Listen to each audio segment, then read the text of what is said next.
T'en viens presque à culpabiliser que t'arrives pas à aller mieux en fait. Et je comprends.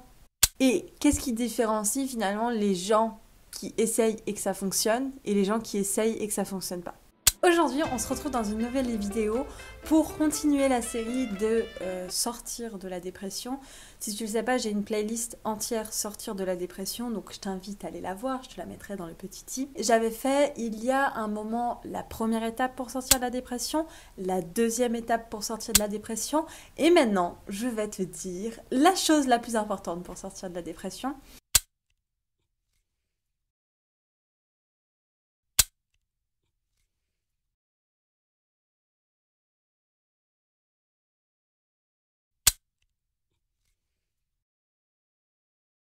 J'aime même aller plus loin que ça. En fait, pour moi, c'est la chose la plus importante pour avoir la vie que tu veux, pour être heureuse, la chose la plus importante pour te sentir bien, la chose la plus importante pour sortir de tes relations toxiques, la chose la plus importante pour t'affirmer, la chose la plus importante pour avoir confiance en soi. Bref, il y a beaucoup de choses. Je vais quand même te mettre dans le contexte. Déjà, ça va être une courte vidéo parce qu'en fait, c'est un principe qui est assez simple. Mais je sais que la plupart des gens, en fait, le font pas. C'est peut-être pour ça que la plupart des gens n'ont pas forcément la vie dont ils rêvent, que la plupart des gens ne sont pas forcément épanouis. J'ai trop de bonne humeur. Très fin aussi, c'est peut-être pour ça que ça commence à vriller là-haut. Des fois, il y a des gens qui vont me dire qu'ils vont regarder des vidéos ou alors qu'ils ont déjà lu plein de livres pour sortir de la dépression ou peu importe en fait, c'est de sortir de la dépression ou pas comme je te l'ai dit, mais pour avoir confiance en soi, pour ne pas complexer, pour plein de choses. Oui, mais ça marche pas. J'estime qu'il existe des réelles clés pour que les gens ne complexent plus, pour que les gens aient confiance en soi, pour que les gens osent, pour que les gens n'aient pas peur, pour que les gens ont leur job de leur rêve, pour que les gens sortent de leur dépression, pour que les gens sortent de leur relation toxique. Je pense faire partie de ces gens-là qui veulent partager des clés. La preuve, c'est qu'il y a des playlists entières quand même pour vous aider. Je suis pas énervée, je suis juste très excitée. Et pourquoi ça marche pas? Pourquoi tout ça marche pas? Pourquoi il y a des gens qui ont le déclic, d'autres qui en ont pas? Et je sais que on peut sentir un peu comme, en fait, ça veut dire qu'il y a pas de solution. En fait, ça veut dire que moi, je vais être fatiguée toute ma vie, je vais rester comme ça toute ma vie parce qu'il n'y a pas de solution pour moi. Et on se sent presque, en fait, désemparé, on se sent triste, on se sent sans espoir. Voilà. Et je l'ai moi-même ressenti parce que, tu sais, quand tu as une dépression entre 5 et 7 ans, je sais jamais quelle période choisir en fonction de quand on pense qu'une dépression débute, hein, mais bon. C'est long, c'est fatigant. Et en plus, tu sais, je me dis que j'étais quand même intelligente. Je suis quelqu'un qui se remet en question. Pourquoi ça fonctionne pas, quoi? Pourquoi ça dure quand même 5 ans? Pourquoi ça dure 7 ans? Enfin, moi, j'en ai marre. Il y a un moment où j'aimerais bien juste voir quelqu'un et qui me dit c'est bon, j'ai la solution pour toi. Mais en fait, j'avais plein d'idées. T'as le truc de genre oui, mais il faut positiver. Oui, mais il faut dédramatiser. Oui, mais. Ok, ok. En attendant, moi, je fais ça. Ça fait 5 ans que je suis pas bien. Donc. Donc, donc, il est où le problème? C'est moi le problème? T'en viens presque à culpabiliser que t'arrives pas à aller mieux en fait. Et je comprends. Et qu'est-ce qui différencie finalement les gens qui essayent et que ça fonctionne et les gens qui essayent et que ça fonctionne pas? Déjà, avant de voir cette vidéo, moi je t'invite vraiment à voir les deux autres parce qu'au moins tu verras les choses dans l'ordre. La première étape pour sortir de la dépression et la seconde étape. Je sais pas si c'est la troisième étape là ce que je suis en train de te dire, mais pour moi c'est l'étape qui doit rester là du début à la fin. Et en fait quand je dis du début à la fin, pour moi c'est du début à la fin de ta vie. C'est pas juste du début à la fin de ta dépression, en fait. Pour moi, c'est constant. Il y a une question que j'ai envie de poser à ces gens qui me disent que ça fonctionne pas. C'est pas est-ce que t'avais pas la volonté? Oui, mais peut-être que t'as pas trouvé le bon psy. Oui, mais peut-être que t'as pas trouvé la bonne coach. Oui, mais c'est pas ça, en fait, les questions que j'ai envie de poser. C'est est-ce que t'as été constant? Est-ce que t'as agi tous les jours pour t'en sortir? Est-ce que t'as fait ce que t'as lu? Est-ce que tu l'as mis vraiment dans ton quotidien? Est-ce que tu as testé? Est-ce que tu as testé jusqu'à ce que ça marche? Est-ce que tu n'as en fait pas lâché le bout et que tu as mis en action? Il est là le problème.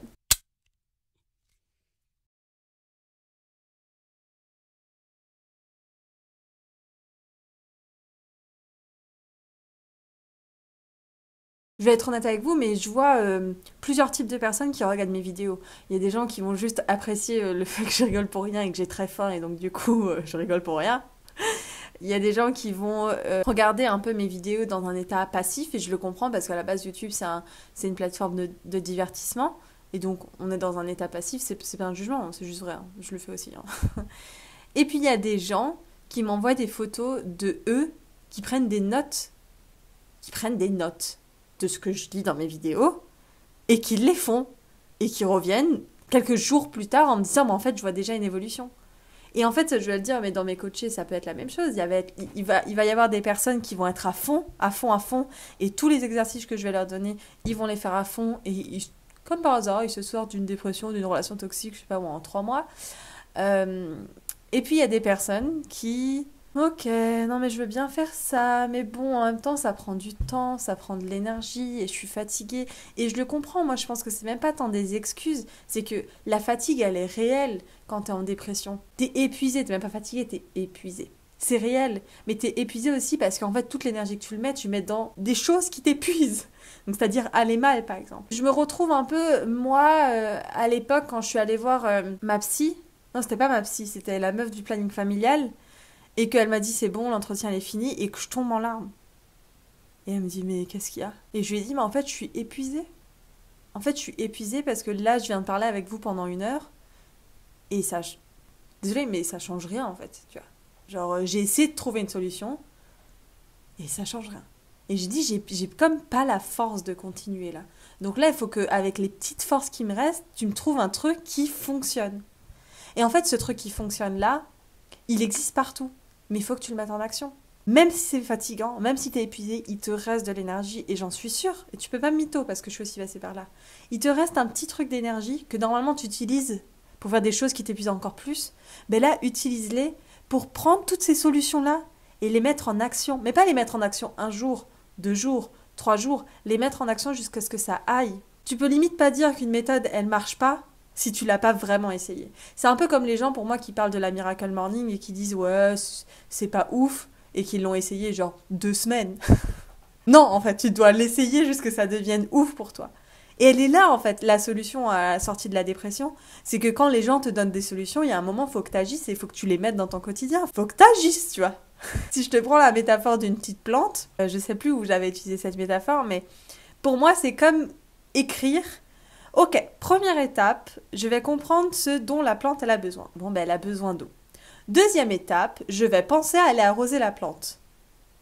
Troisième étape, je vais écrire qu'il faut aller arroser la plante. Troisième étape, je vais écrire qu'il faut aller arroser la plante. Et tous les jours, je m'épuise à écrire qu'il faut aller arroser la plante. Mais il y a un moment où il faut que tu prennes le seau, pas le seau, peut-être un arrosoir, et que tu ailles arroser la plante. Et pas juste un petit peu ou une grande fois, 1 fois par mois. Il faut que tu ailles arroser la plante tous les jours, si tu veux qu'elle grandisse. Et là, la plante, c'est toi, quoi. C'est pour ça que moi, j'adore la phrase « Il vaut mieux arroser une plante un petit peu tous les jours qu'un seau d'eau 1 fois par mois ». Et je l'ai même utilisé dans l'émission que j'ai faite sur Click. Mais parce que je le pense réellement, c'est toi ta petite plante. Et si tu veux qu'elle grandisse et si tu veux aller mieux et t'en sortir, faut que tu t'arroses tous les jours. Faut que tu agisses tous les jours. Elle est là, la solution. Est-ce que tu mets en action les solutions qu'on te donne? Je sais qu'il y a des gens qui pourront écrire en commentaire « Oui, mais moi, ma psy, une fois, elle m'avait dit de dire ça et je l'ai fait et ça n'a pas marché. » Mais être en action, c'est être dans l'action de trouver des solutions. C'est-à-dire que si une solution, c'est pas la bonne pour toi, t'es pas censé t'arrêter, en fait. T'es censé aller trouver d'autres solutions. Aller avec des gens qui essaieront aussi de trouver des solutions adaptées à toi, quoi. Ok? Ben, toi, tu peux agir comme ça. Toi, t'as ces capacités-là. On a ce temps-là. Qu'est-ce qu'on fait? On agit, mais on agit bien. Après, moi, ça me paraît logique. Après, c'est aussi ma méthode de travail en tant que coach. Mais je pense qu'il est important que la personne en face qui est concernée par ça se rende compte qu'elle est là, la solution. N'attends pas un déclic pour te dire qu'il faut le faire. N'attends pas un lundi ou un premier jour de l'an pour te dire qu'il faut le faire. Fais-le maintenant. Tu es en train de regarder la vidéo, qu'est-ce que tu as de mieux à faire de toute façon? Peut-être prends déjà des notes de cette vidéo-là. Écris-toi quelque part. Mettre en action mes solutions, tu te le mets devant ton mur de ton lit et tu le fais, tu m'envoies une photo sur Instagram, moi je te reposte. En plus, on a la chance d'avoir une communauté. Donc ce serait trop bien de se dire que tous ensemble, on fasse des choses extraordinaires et qu'on s'active. C'est un peu comme les communautés sport, tu vois. Genre tous ensemble, ils vont faire des challenges et tout. Nous, viens, on sort de la dépression, quoi. Viens, on sort de relations toxiques, viens, on met en action des choses. Mais j'espère vraiment que ça fera sens pour toi. J'aimerais beaucoup que tu likes cette vidéo si tu as envie de la partager à des gens. Partage-la, ça pourra que les aider. Et j'aimerais que tu me dises en commentaire, toi, aujourd'hui, qu'est-ce que tu vas faire? Pas qu'est-ce que tu vas penser, qu'est-ce que tu vas faire pour avoir ce que tu as envie d'avoir. Par exemple, si toi, je sais pas, ton rêve, c'est d'avoir ton examen parce que c'est l'examen qui te permettra d'être prof, tu me dis, ben aujourd'hui, je vais relire mon cours, même s'il me reste peu de temps. Genre, aujourd'hui, sinon, je vais faire du yoga. Je dis n'importe quoi, mais aujourd'hui, je vais prendre un rendez-vous avec un coach. Aujourd'hui, évidemment, moi, il y a mon formulaire en barre d'infos. Tu fais comme tu veux, hein. Mais je veux juste que tu m'écris en commentaire. Tu m'écrives en commentaire ce que tu décides de faire aujourd'hui pour toi. Putain, je suis trop motivée. Il y a un moment, je crois qu'il faudrait même que je sois coach sportive, moi. Allez, on y va. J'ai faim, faut que j'aille manger. On se retrouve tous les mercredis et les dimanches. Bye bye.